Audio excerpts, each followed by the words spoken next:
கண்டித்து முதலியார்பேட்டை காவல் நிலையத்தினை லாரி உரிமையாளர்கள் முற்றுகையிட்டதால் பரபரப்பு ஏற்பட்டது.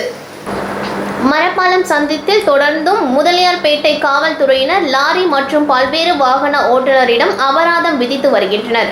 இந்நிலையில் நேற்று லாரி ஓட்டுநருக்கு காவல்துறையினருக்கும் வாக்குவாதம் ஏற்பட்டது. இதனை அடுத்து லாரி உரிமையாளர்கள் முதலியார்பேட்டை காவல் நிலையத்தை முற்றுகையிட்டு போராட்டத்தில் ஈடுபட்டனர். இதனால் அங்கு பரபரப்பு ஏற்பட்டது. இதனை அறிந்த தொகுதி சட்டமன்ற உறுப்பினர் சம்பத் லாரி உரிமையாளர்கள் மற்றும் போலீசார் இடையே பேச்சுவார்த்தை நடத்திய பின்பு லாரி உரிமையாளர்கள் போராட்டத்தை கைவிட்டு கலந்து சென்றனர். செய்தியாளர்களுக்கு பேட்டி அளித்த சட்டமன்ற உறுப்பினர் கூறுகையில், அரசு தொடர்ந்து பொதுமக்களிடம் அபராதம் விதித்து வருவதை உடனடியாக நிறுத்த வலியுறுத்தி கோரிக்கை வைத்தார். உருளையன்பேட்டை சட்டமன்ற தொகுதி இளைஞர் அணி கட்சி அலுவலகம் திறப்பு விழாவில் அமைச்சர் நமச்சிவாயம் கலந்து கொண்டு திறந்து வைத்தார். புதுச்சேரி மாநில பாரதிய ஜனதா கட்சி மாநில இளைஞர் அணி செயலாளர் அமல்ராஜ் அவர்களின் பிறந்தநாள் விழாவும் உருளையன்பேட்டை சட்டமன்ற தொகுதி இளைஞர் அணி கட்சி அலுவலகம் திறப்பு விழாவும் உருளையன்பேட்டை செங்குந்தர் வீதியில் சிறப்பாக நடைபெற்றது. இவ்விழாவில் சிறப்பு விருந்தினர்களாக பாரதிய ஜனதா கட்சி தலைவர் திரு வி சாமிநாதன், சட்டமன்ற கட்சி தலைவரும் மாண்புமிகு அமைச்சருமான திரு நமச்சிவாயம், மாண்புமிகு அமைச்சர் சாய் ஜெய் சரவணன், சட்டமன்ற உறுப்பினர் வழக்கறிஞர் திரு ஆர்.பி. அசோக் பாபு, சட்டமன்ற உறுப்பினர் பி.பி. ராமலிங்கம், மாநில இளைஞரணி தலைவர் கோவிந்தன் கோப்பத்தி, மாநில துணைத் தலைவர் செல்வம், மாநில பொதுச் செயலாளர் மோகன்குமார், மாநில செயலாளர் அகிலன் நாகராஜ், மாநில கூட்டுறவு பிரிவு அமைப்பாளர் வெற்றி செல்வம், மாநில பயிற்சி பிரிவு அமைப்பாளர் பாலாஜி, மாநில பிரச்சார பிரிவு அமைப்பாளர் திரு ரவிக்குமார், மாநில வழக்கறிஞர் பிரிவு அமைப்பாளர் கார்த்திகேயன், மாநில இளைஞரணி துணைத் தலைவர் சிவசெந்தில் ராக், மாநில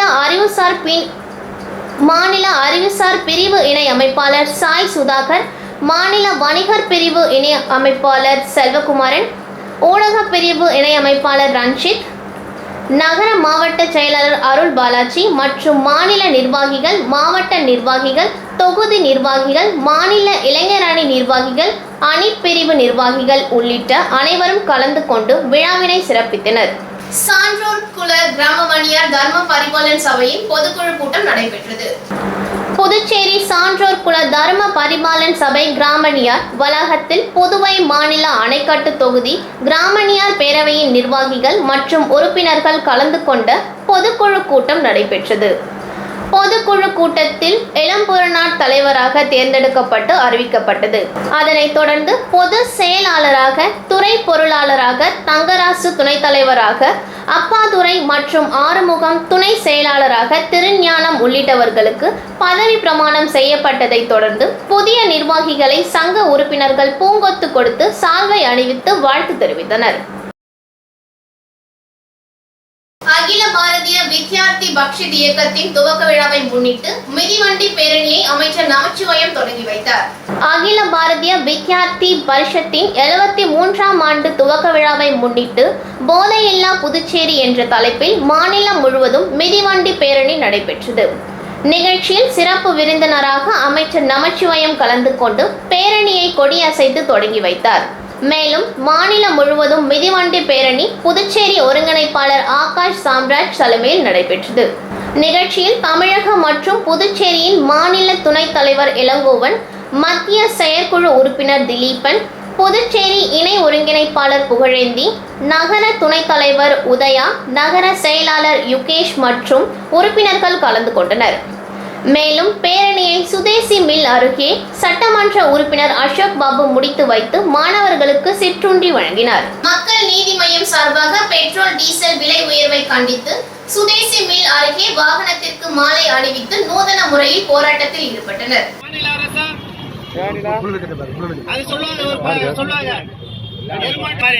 எது சொன்னாலும் செவி கொடுத்து கேட்காமல் மக்கள் விரோதத்தில் நடந்து கொண்டு இருப்பதை பொறுத்துக் கொள்ள முடியாமல் தான் என்று ஒரு நிலைமைக்கு தள்ளப்பட்டு விட்டார். நீங்க பார்க்க வேண்டும், இந்த பெட்ரோல் முன்பாக ஆண்ட காங்கிரஸ் ஆட்சி காலத்தில் கூட 54 ரூபாய் பெட்ரோல்.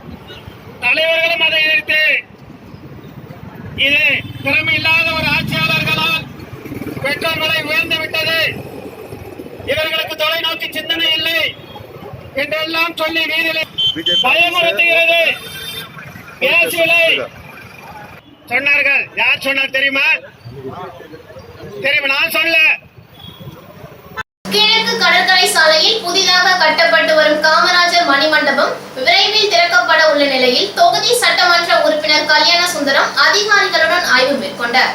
கிழக்கு கடற்கரை சாலையில் புதிதாக கட்டப்பட்டு வரும் காமராஜர் மணிமண்டபம் காமராஜர் பிறந்த நாளன்று திறக்கப்பட உள்ளதாக தெரிகிறது. இந்நிலையில் தொகுதி சட்டமன்ற உறுப்பினர் கல்யாண சுந்தரம் மணிமண்டபத்தினை அதிகாரிகளுடன் சென்று ஆய்வு செய்தார். மேலும் ஆய்வின் போது பொதுப்பணித்துறை பொறியாளர் எழுமலை மற்றும் தொகுதி முக்கிய நிர்வாகிகள், ஊர் பொதுமக்கள் உட்பட பலர் கலந்து கொண்டனர்.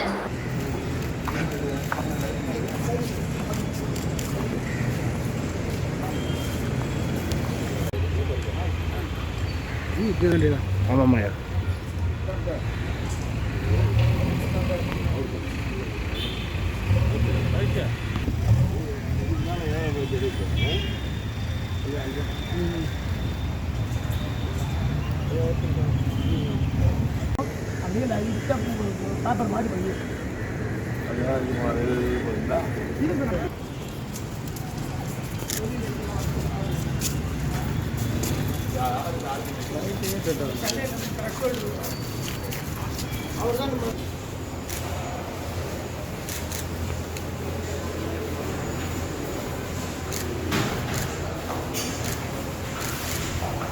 முதலமைச்சர் ரங்கசாமி பிறந்தநாளை முன்னிட்டு காமராஜர் நகர் தொகுதியில் என்ஆர் காங்கிரஸ் சார்பாக தொகுதி முழுவதும் 71 மரக்கன்று நடும் விழா நடைபெற்றது. புதுச்சேரி முதல்வர் ரங்கசாமி அவர்களின் பிறந்த நாளை முன்னிட்டு 71 மரக்கன்றுகள் நடும் விழா காமராஜர் நகர் தொகுதி சாரம் வார்டு பகுதியில் தலைவர் தணிகைவேல் என்கிற குமார் தலைமையில் நடைபெற்றது. இவ்விழாவில் முன்னாள் கவுன்சிலர் கணேசன் மாயன் முன்னிலையில் நடைபெற்றது. இதில் காமராஜர் நகர் தொகுதி என்ஆர் காங்கிரஸ் பிரமுகர்கள், ஊர் பொதுமக்கள் மற்றும் சமூக ஆர்வலர்கள் கலந்து கொண்டனர். கேஸ் விலை உயர்வுக்கு எதிர்ப்பு தெரிவித்து மகிழா காங்கிரசாரர் இருசக்கர வாகனத்திற்கு மாலை அணிவித்து ஒப்பாரி வைத்து பாடையை ஏற்றி நூதன போராட்டத்தில் ஈடுபட்டதால் பரபரப்பு ஏற்பட்டது. புதுச்சேரியில் நாள்தோறும் உயர்த்தப்பட்டு வரும் பெட்ரோல், டீசல், கேஸ் விலை உயர்வுக்கு எதிர்ப்பு தெரிவித்து காங்கிரசார் பெட்ரோல் பங்குகள் முன்பு தொடர் போராட்டங்களில் ஈடுபட்டு வருகின்றனர். அந்த வகையில் புதுச்சேரி அண்ணா சிலை அருகே உள்ள பெட்ரோல் பங்க் எதிரே மகிழா காங்கிரஸ்காரர் சார்பில் கண்டன ஆர்ப்பாட்டம் நடைபெற்றது. ஆர்ப்பாட்டத்தில் முதலமைச்சர் நாராயணசாமி, பாராளுமன்ற உறுப்பினர் வைத்தியலிங்கம் உட்பட ஏராளமான மகளிர் கலந்து கொண்டும் இருசக்கர வாகனம் மற்றும் கேஸ்க்கு மாலை அணிவித்து ஒப்பாரி வைத்தனர். மேலும் இருசக்கர வாகனத்தை பாடையில் ஏற்றுவது போல் தூக்கிச் சென்று தட்டு வண்டியில் ஏற்றி பிணத்திற்கு சடங்கு செய்வது போல் நூதன போராட்டத்தில் ஈடுபட்டதால் பரபரப்பு ஏற்பட்டது. அப்போது பெட்ரோல், டீசல், கேஸ் விலையை குறைக்க கோரி கோஷங்களை எழுப்பி பொதுமக்களிடம் கையெழுத்து பெற்றனர்.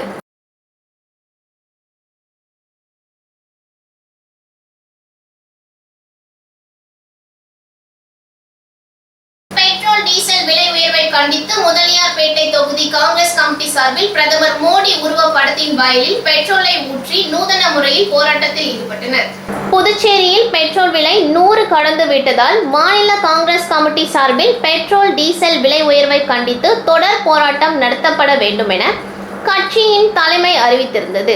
முதலியார்பேட்டை தொகுதி காங்கிரஸ் கமிட்டி சார்பில் பாரதி மில் அருகே உள்ள பெட்ரோல் நிலையத்தில் மாநில செயலாளர் சரவணன் தலைமையில் நிர்வாகிகள் பாரத பிரதமர் நரேந்திர மோடியின் உருவப்படத்தின் வாயிலில் பெட்ரோலை ஊற்றி மத்திய அரசுக்கு எதிராகவும் பெட்ரோல், டீசல் விலையை குறைக்க வலியுறுத்தியும் கண்டன கோஷங்களை எழுப்பினார்கள். அதனைத் தொடர்ந்து பொதுமக்களிடையே பெட்ரோல், டீசல் விலையை கண்டித்து கையெழுத்து இயக்கம் நடைபெற்றது. மாநில செயலாளர் சரவணன் தலைமையில் நடைபெற்ற ஆர்ப்பாட்டத்தில் செயலாளர் வாசுதேவன், வட்டார காங்கிரஸ் துணைத் தலைவர் ஹரிகிருஷ்ணன், ராஜி, தனக்கொடி, மண்ணாங்கட்டி, பெருமாள், புண்ணியமூர்த்தி, தேவேந்திரன், லக்ஷ்மணன், கனகராஜ், பெருமாள், சந்திரசேகர் உட்பட ஏராளமான நிர்வாகிகள் கலந்து கொண்டு கண்டன கோஷங்களை எழுப்பினார்கள். மங்கலம் தொகுதி பயனாளிகளுக்கு குடிசை மாற்று வாரியம் சார்பில் 68 நபர்களுக்கு முதல் மற்றும் இரண்டாவது, மூன்றாவது தவணைகளை ரூபாய் 50 லட்சம் அமைச்சர் தேனி ஜெயக்குமார் வழங்கினார். புதுச்சேரி மங்கலம் தொகுதி 68 பேருக்கு பிரதம மந்திரி ஆவாஸ் யோஜனா திட்டத்தின் கீழ் வீடு கட்ட 50 லட்சம் ரூபாய் வழங்கப்பட்டது. இதில் புதுச்சேரி குடிசை மாற்று வாரியத்தின் பிரதம மந்திரி ஆவாஸ் யோஜனா திட்டத்தின் கீழ் மங்கலம் தொகுதியில் கல்வீடு கட்டப்பட்டு வருகின்றது. இதில் 68 பயணிகளுக்கு 50 லட்சம் ரூபாய் கல்வீடு கட்டுவதற்கான நிதியை அமைச்சர் தேனி ஜெயக்குமார் வழங்கினார். நிகழ்ச்சியில் குடிசை மாற்று வாரிய அதிகாரிகள் மற்றும் என்ஆர் காங்கிரஸ் முன்னாள் வாரிய தலைவர் ரேவதி பர்குணம், என்ஆர் காங்கிரஸ் பிரமுகர்கள் சங்கர், செந்தில், அர்ஜுனன் உள்ளிட்ட பலர். வெளியனூர் தொகுதியில் போட்டியிட்டு வெற்றி பெற்ற சட்டமன்ற உறுப்பினர் சிவா வாக்களித்த தொகுதி மக்களுக்கு இனிப்பு வழங்கி நன்றி தெரிவித்தார். புதுவை மாநிலம் வெளியனூர் சட்டமன்ற தொகுதிக்கு உட்பட்ட முத்துப்பிள்ளைபாளையம் பகுதியில் சட்டமன்ற உறுப்பினர் சிவா அவர்கள் வீடு வீடாக சென்று இனிப்பு வழங்கி வாக்களித்த அனைத்து பொதுமக்களுக்கும் நன்றி தெரிவித்தார். இந்நிகழ்ச்சியில் தெற்கு மாநில இளைஞரணி அமைப்பாளர் முகமது யூனுஸ், தொகுதி தலைவர் ராமசாமி, விவசாய அணி செல்வநாதன், MS முரளி, மணிகண்டன், சபரிநாதன், இளைஞரணி துணை அமைப்பாளர் வெங்கடாச்சலம், அருண், ஏகாம்பரம், மணி, ஆதிநாராயணன், கோவிந்தராஜ், ரங்கநாதன், பாலு, செல்வம், ஆறுமுகம், குமார், பிரசாந்த், சிவா, கதிர், பார்த்தசாரதி, ராஜவேல் மற்றும் தொகுதி முக்கிய நிர்வாகிகள், கட்சி பிரமுகர்கள், பொதுமக்கள் என திரளானோர் கலந்து கொண்டனர்.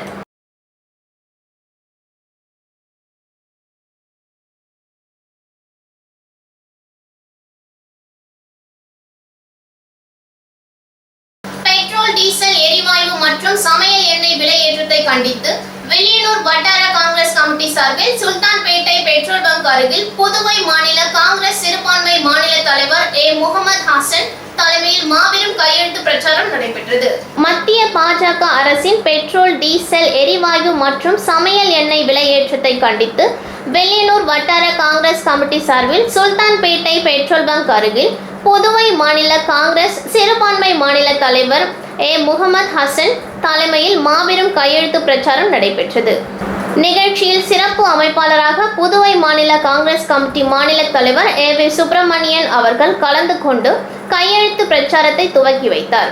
இந்நிகழ்ச்சியில் வெளியனூர் தொகுதி ஊடக பிரிவு தலைவர் ஷாஜகான், மாநில காங்கிரஸ் தொழிலாளர் பிரிவு தலைவர் சரவணன், மாநில காங்கிரஸ் சிறப்பு அமைப்பாளர்கள் சுந்தர வடிவேல், ராஜ்குமார், சீதாராமன், மாநில காங்கிரஸ் சிறுபான்மை துறை செயலாளர் காதர் பி என்கிற பானு மற்றும் ரஜ்மா பேகம், மாநில பிரச்சார குழு உறுப்பினர் பஷீர், வெளியனூர் வட்டார காங்கிரஸ் கமிட்டி துணைத் தலைவர் சத்தியமூர்த்தி, செயலாளர் பன்னீர்செல்வம், மாநில இளைஞர் காங்கிரஸ் செயலாளர் ரவிச்சந்திரன், வெளியனூர் தொகுதி இளைஞர் காங்கிரஸ் செயலாளர்கள் அசாருதீன் மற்றும் ஷேக் முகமது ஹஜி, மாநில இளைஞர் காங்கிரஸ் செயலாளர் ரவிச்சந்திரன், வெளியனூர் தொகுதி இளைஞர் காங்கிரஸ் செயலாளர்கள் அசாருதீன் மற்றும் ஷேக் முகமது, வெளியனூர் காங்கிரஸ் கமிட்டி உறுப்பினர்கள் முகமது ஹாஜி, முகமது ரபிக், ராஜ் முகமது, அதாவுல்லா, ஹசன் பாபு, இலியாஸ், ரஷீத், முக்பூர் லக்ஷ்மண்,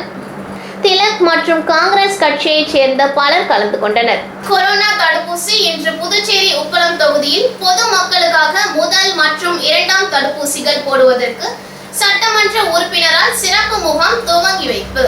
இன்று புதுச்சேரி உப்பளம் தொகுதியில் உட்பட்ட ஓதியஞ்சாலை பகுதியில் ஆரம்ப சுகாதார நிலையம் பொது மருத்துவமனையில் கொரோனா சிறப்பு தடுப்பூசி முகாம் நடைபெற்றது.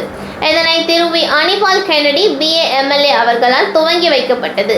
மேலும் மக்களுக்கு இதை குறித்து விழிப்புணர்வை கூறி ஊக்குவித்தார். உப்பளம் தொகுதியில் மக்கள் தடுப்பூசி போட்டுக் கொள்வதில் அதிக அளவில் ஆர்வம் காட்டுகின்றனர். இது மிகவும் மகிழ்ச்சி அளிக்கிறது. அங்குள்ள மருத்துவ அதிகாரிகளின் பணி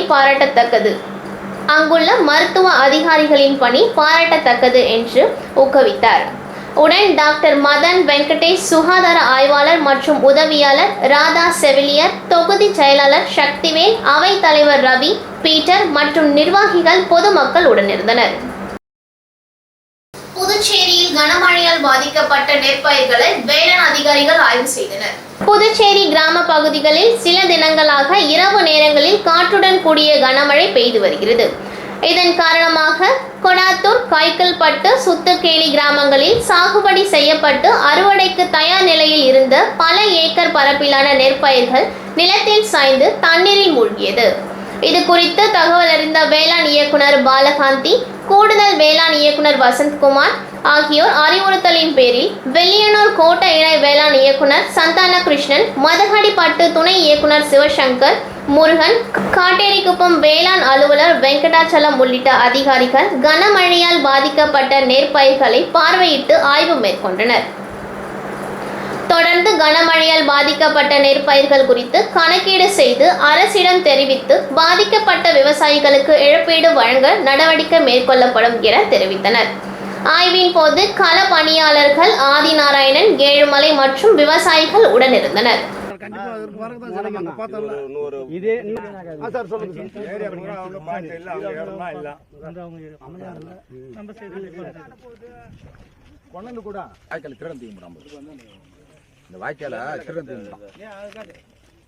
கடந்த சில நாட்களாக இந்த கொடாத்தூர் வருவாய் கிராமத்தில் உள்ள கக்கலைப்பட்டு கிராமத்தில் மழையில் நெல் மூழ்கி பாதிக்கப்பட்டிருக்கு. அது முக்கியமாக காரணம் என்னென்னா, இங்கே வடிகால் வசதி சரியாக இல்லாதால நீர் தேங்கி நிற்கி வயலில். நெற்கள் அறுவடைக்கு தயாராக இருந்த நெற்கள் மடிஞ்சு மடிந்ததால் சேதம் ஏற்பட்டிருக்குது. இந்த சேதத்தை நம்ம இந்த பகுதி வேளாண் அலுவலர்கள் மற்றும் விரிவாக்க பணியாளர்களை ஆய்வு செய்து எந்தெந்த விவசாயிகள் எவ்வளோ ஏக்கரில் பயிர் செய்திருக்காங்க, எந்த அளவுக்கு, ஏன்னா பாதிப்பு தான் இருக்குது, அந்த பாதிப்பு எந்த அளவுக்கு பாதிப்பு இருக்குதுன்னு சொல்லிட்டு நாங்கள் ஒரு அறிக்கை கேட்டிருக்கோம். இந்த அறிக்கையை நம்ம அரசுக்கு சமர்ப்பித்து உரிய நடவடிக்கை எடுக்கும். மேலும் வடிகால் வசதி செய்வதற்கு துறை மூலமாக அது அந்த சம்மந்தப்பட்ட துறைகளை அணுகி அதுக்கும் ஏற்பாடு செய்ய நாங்கள் நடவடிக்கை எடுக்கோம். இல்லை, இப்போ 2 நாளாக இங்கே தான் ரிப்போர்ட் ஆகிக்குது. மற்ற பகுதிக்கு போய் பார்ப்போம். எல்லாம் ரிப்போர்ட் கேட்டிருக்கோம். அந்தந்த பகுதி வேளாண் அலுவலர்களும் விரிவாக்க பணியாளர் இன்றைக்கி கள ஆய்வு நிலங்களை ஆய்வு செய்து எந்த அளவுக்கு பாதிப்பு இருக்குன்றதை அறிக்கை கொடுப்பாங்க. அதை வச்சு டோட்டலாக நம்ம இன்றைக்கி மாலைக்குள்ளே நாங்கள் எவ்வளோ பாதிப்பு இந்த பகுதியில் ஏற்பட்டிருக்குன்னு சொல்லிட்டு நம்ம துறைக்கு சமர்ப்பிப்போம். அது மூலமாக நம்ம நடவடிக்கை. கடந்த ஒரு 10 நாளாக மழை பெஞ்சு எங்களை அறுவடை நேரத்தில் எங்களை அறுக்க விடாமல் பண்ணி வந்தது. இப்போ 8ஆம் தேதி பெஞ்ச மழையால் சுத்தமாக காற்று அடிச்சதுனால மழையில் பாதிப்பு அதிகமாகி போச்சு. இப்போ அறுவடை நேரத்தில் எங்களால் அறுக்க முடியல. இது ஏன் அறுக்க முடியலன்னு சொன்னால், எங்களுக்கு வடி வசதி இல்லாததுனால எங்களால் அந்த நெல்லியை அறுக்க முடியல. இதுக்கு இந்த அதிகாரிகள் பார்த்தாங்க. இப்போ நெல்லியினுடைய அதிகாரி கிராம சேவர்கள் அவங்களுடைய மேல் இயக்குநர்கள்லாம் பார்த்தாங்க. அவங்கக்கிட்ட சொல்லியிருக்கிறோம் எங்களுக்கு வடிகால் வசதி பண்ணணும். இது பிடபிள்யூ எங்களுக்காக சப்போர்ட் பண்ணி இந்த வடிகால் வாய்க்காவை எடுத்து தரும்போது நாங்கள் ரொம்ப கேட்டுக்கொள்கிறோம். நாங்கள் விவசாய அனைவரும் இதை நாங்கள் பிடபிள்யூ எங்களுக்கு இது நடவடிக்கை எடுத்து அந்த வடிகால் வாய்க்காவை எங்களுக்கு சீர் பண்ணி கொடுத்தா இந்த ஈப்பட்டு தொகையை எங்களுக்கு இப்போ பாதிக்கப்பட்ட ஒவ்வொரு ஏக்கருக்கு குறைஞ்சி 25,000 செலவாகிருக்குது. அதை எதாவது பார்த்து நீங்கள் இன்சூரன்ஸு அந்த இது எதாவது பார்த்து கிளைம் பண்ணி கொடுத்தா எங்களுக்கு நல்லாயிருக்கும். விவசாயிகளுக்கு நாங்கள் சொல்லிக்கிறோம், அதிகாரிகிட்ட சொல்லிக்கிறோம். இல்லைன்னா அடுத்து போக எங்களுக்கு பயிர் ஏற்றுற அளவுக்கு வசதி வாய்ப்பு இல்லை. அதாவது சம்பாவுக்கு அடுத்த 2வது பருவம் 37 நெல்லி நட்டுக்கிறோங்க. நேற்று நைட்டு பெஞ்ச மழையில் அறுவடைக்கு இருக்கிற நெல்லி பூரா சுத்தமாக எடுத்து ஒரு ஏக்கருக்கு எப்படி பார்த்தாலும் 20,000 செலவாகுதுங்க. அது மேலே இப்போ டீசல் விலையெல்லாம் ஏறி போயிடும். மிஷினுக்கு அப்புறம் விலையை அதிகமாக வேறு ஏற்றுறாங்க வாடகை. அதனால் அவங்க இதை அறுத்து எடுக்கிறது எங்களால் முடியல. நாங்கள் இனிமேல் மறுபடியும் எந்த வீடு நாங்கள் போகத்தில் பயிர் ஏற்றுறது எப்படி நீங்கள் முதல் வைக்கிறது ஒன்றும் புரியாது இருக்குது. இந்த வச்ச நகை கூட மூக மாட்ட முடியுது. நாங்கள் இதுமாரி எங்களுக்கு மழை பெஞ்சுது. அதே நேரத்தில் எங்கள் ஊருக்கு ஏரிக்கு வடிகால் வாய்க்கா கிடையாதுங்க. ஒருத்தவங்க கொல்லி மேலே போய் தான் தண்ணி ஏரிக்கு போகணுங்க. அது எங்களுக்கு வடிகால் வாய்க்கா ஓணுங்க. அது கொஞ்சம் அவசியம் அரசாங்கம் கொஞ்சம் செய்து கொடுத்தா நாங்கள் அடுத்த பாகம் பயிர் அது நிம்மதியாக இருக்குங்க. இல்லைன்னா போக இதே நிலைமை தான் எங்களுக்கு ஏற்படுங்க. நாங்கள் இனிமேல் பயிர் ஏற்ற முடியாத சூழ்நிலை போடுங்க. அதனால் அரசாங்கம் இப்போ பார்த்து எங்களை வடிகால் வாய்க்காலும் எங்களோட நஷ்டம் இதை பார்த்து கொடுக்குற மாரி உங்களை கருணை கேட்டுக்கொள்கிறீங்க. சொர்ணாவரி நாங்கள் பயிர் வைக்கிறோம். ரொம்ப கஷ்டப்பட்டு தண்ணி இல்லாத நேரத்தில் வறட்சியில் ரொம்ப பயிர் வச்சு ரொம்ப கஷ்டப்பட்டு ஒரு ஏக்கருக்கு 25,000 20,000 செலவாகுதுங்க. வடிகால் வசதி இல்லாததுனால ரொம்ப கஷ்டமாகுது. போக தை சீசனில் அதேமாரி தான் ரொம்ப கஷ்டப்பட்டு நஷ்டீடு அனுபவித்தோம். இப்பயும் அந்த நஷ்டீடு அனுபவிக்கிறோம். அரசாங்கம் அதிகாரிங்க இதை பார்த்து போதுமான நிவாரணம் நாங்கள் இந்த ஏரியாவில் இருக்க எல்லாருக்கும் இதை செய்கிற மாதிரி கேட்குறோம். நாங்கள் அரசாங்கம் முடிவு எடுக்கணும். இந்த வடிகால் வசதி போட்டு கொடுக்கணும். ரொம்ப கஷ்டமான விவசாயம் பண்ணி ரொம்ப கஷ்டமாக இருக்குது. வேறு என்ன செய்து பிள்ளைங்களை காவந்து பண்ணுறவே நாங்கள் ஒரு பயிர் அப்பப்போ காவந்து பண்ணுறோம். காவந்து பண்ணி இதை போல் ஆகுது. அது அரசாங்கம் எங்களுக்கு போதுமான அளவுக்கு இந்த தண்ணி வசதி வடிகால் வசதி எல்லா வசதியும் செய்து கொடுத்து அதிகாரி அவங்க இதனுடைய இடத்தெல்லாம் பார்த்து இப்போ அதுக்கு அந்த நிவாரணத்தை எல்லாருக்கும் உதவி செய்கிற மாதிரி நாங்கள் கேட்டுக்கொள்கிறோங்க. இப்போ நாளைக்கு அறுவடை பண்ணலான்னு இருந்தது. இப்போ இது பார்த்து எப்படி பார்த்தாலும் ஒரு 15 நாள் ஆகும், 10 நாள் ஆகும். அதுக்குள்ளே பூரா முளைச்சிடுங்க. முளைச்சிடும். இப்போ வந்து இன்றைக்கி வண்டி விட்டு அறுக்கலாம் நாளைக்கு இருந்தது பூரா தண்ணி, இந்த தண்ணி வடிகால் வசதி இல்லாததுனால தண்ணி வந்து ரொம்ப புல்லாக இருக்குது. பூரா முளைச்சிடும். இருந்தாலும் எங்களுக்கு ரொம்ப கஷ்டமான சூழ்நிலை தான் நாங்கள் உருவாகி ஆகணும். அடுத்து பயிர் வைக்கிறதுக்கு எந்த நிலையில் உருவாகணும்னு நாங்கள் விவசாயம்லாம் வந்து ரொம்ப கஷ்டமான சூழ்நிலை பேசின்னு இருக்கிறோங்க. அதுக்கு அரசாங்கம் வந்து பார்த்து ஒரு முடிவு எடுத்து அவங்களுக்கு என்ன செய்யலான்ற அரசாங்க அதிகாரிகளும் வந்து இதை வந்து பார்க்கணுங்க. பார்த்துட்டு அதுக்கு அந்த முடிவை அவங்க எடுக்கணுங்க. இந்த கிராமத்தில் வந்து கைக்கிலப்பட்டு, கொடாத்தூர், சுத்திகேணி, புதுக்குப்பம், மணவேலி இந்த 5 ஊர்லேயும் இந்த நெல் நட்டு எல்லாம் நஷ்டமாகிட்டாங்க. மழை பெஞ்சு ராத்திரி மழை பெஞ்சு நஷ்டமாகிடுதுங்க. 37 அறுவடை ஆகிறதுக்கு 2 நாள் இருக்கும்போது மழை பெஞ்சு போச்சு. இது வந்து வடிவாய்க்க சீர் பண்ணி கொடுங்க. ஏக்கருக்கு 25,000 நஷ்டமாகுது. இதுக்கு கவர்மெண்ட் ஏதாவது உதவி பண்ணி எங்களுக்கு நஷ்ட ஈடு கட்டினா தான் எங்களுக்கு சமாளிக்க முடியுங்க. இல்லைன்னா அடுத்த போக பயிர் நாங்கள் வைக்க முடியாது. பழகுது 2 போகமும் நஷ்டமாகி போயிடுது எங்களுக்கு. கைக்கிலப்படியில் 500 ஏக்கருக்கு மொத்தம் நஷ்டம் ஆகிடு. 5 ஊர் சேர்த்து 500 ஏக்கர் நஷ்டமாங்க. அப்படியே கீழப்பட்டில் கிராமத்தில் 300 ஏக்கர் நஷ்டம் எங்களுக்கு. கொடாத்தூர், மணவெல்லி எல்லாம் சேர்த்துங்க.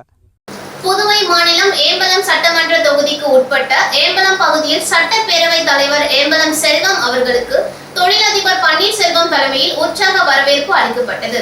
புதுவை மாநிலம் ஏம்பலம் சட்டமன்ற தொகுதிக்கு உட்பட்ட ஏம்பலம் தொகுதியில் சட்டப்பேரவை தலைவர் ஏம்பலம் செல்வம் அவர்களுக்கு தொழிலதிபர் பன்னீர்செல்வம் அவர்களின் தலைமையில் உற்சாக வரவேற்பு அளிக்கப்பட்டது. முன்னதாக நடைபெற்ற முடிந்த சட்டமன்ற தேர்தலில் மணவெளியில் பாஜக சார்பாக போட்டியிட்டு வெற்றி பெற்ற ஏம்பலம் செல்வம் அவர்கள் சட்டமன்ற தேர்தலில் வெற்றி பெற்றதை கொண்டாடும் விதமாக தொகுதி முழுவதும் பொதுமக்கள் ஒன்றிணைந்து உற்சாக வரவேற்பு கொடுத்தனர். முன்னதாக ஆளுயர மாலை அணிவித்து வழிதோறும் மேலதாளங்களுடன் தொகுதி பொதுமக்கள் உற்சாக வரவேற்பு கொடுத்தனர். இதனைத் தொடர்ந்து ஆலயத்தில் சிறப்பு அபிஷேக ஆராதனைகள் செய்து பரிவட்டம் கட்டி மாலை அணிவித்து சிறப்பு செய்யப்பட்டது. இதனைத் தொடர்ந்து பொதுமக்களுக்கு அன்னதானம் வழங்கப்பட்டது. இந்நிகழ்ச்சியில் பாஜக குமார் கிருஷ்ணமூர்த்தி, சக்திவேல், கதிர்வேல், கோபிகிருஷ்ணன், ஏழுமலை, சரவணன், சதீஷ், பாலமுருகன், இளங்கோ, அமுதன், சிவகுமார் உள்பட ஊர் முக்கிய பிரமுகர்கள், பொதுமக்கள் என திரளானோர் கலந்து கொண்டனர்.